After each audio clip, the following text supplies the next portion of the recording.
The action potential generated in the neuromuscular junction spreads through the muscle. So that is the action potential shown here, the excitation. And this has to become the contraction. For this contraction to start, this action potential should cause the release of calcium. Calcium is the coupling agent which converts excitation into contraction. The action potential from the neuromuscular junction is going to spread along the muscle membrane. The cell membrane is going deep into the cell. You can see the T tubule, that is the cell membrane going deep, and T tubule stands for transverse tubule. There's also a longitudinal tubule called the L tubule made up by the sarcoplasmic reticulum.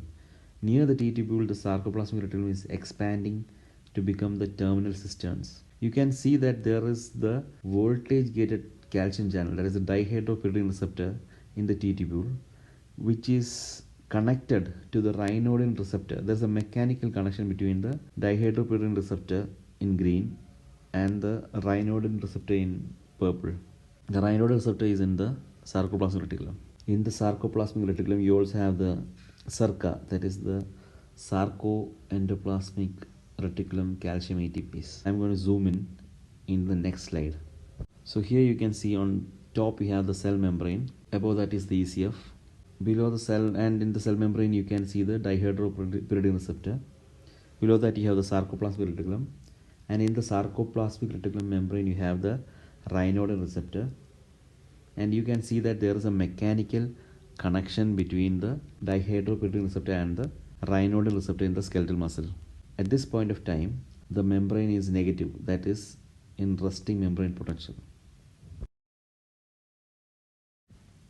So action potential has come. The membrane has become positive. This depolarization will stimulate the dihydropyridine receptor and causing it to open.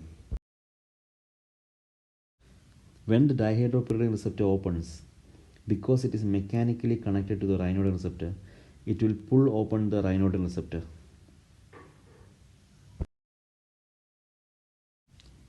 And calcium from the sarcoplasmic reticulum will come outside of the ryanodine receptor and go into the sarcoplasm. This calcium will cause contraction. This is known as voltage induced calcium release. This is the form of excitation contraction coupling occurring in skeletal muscle. Here is a flowchart showing all the steps.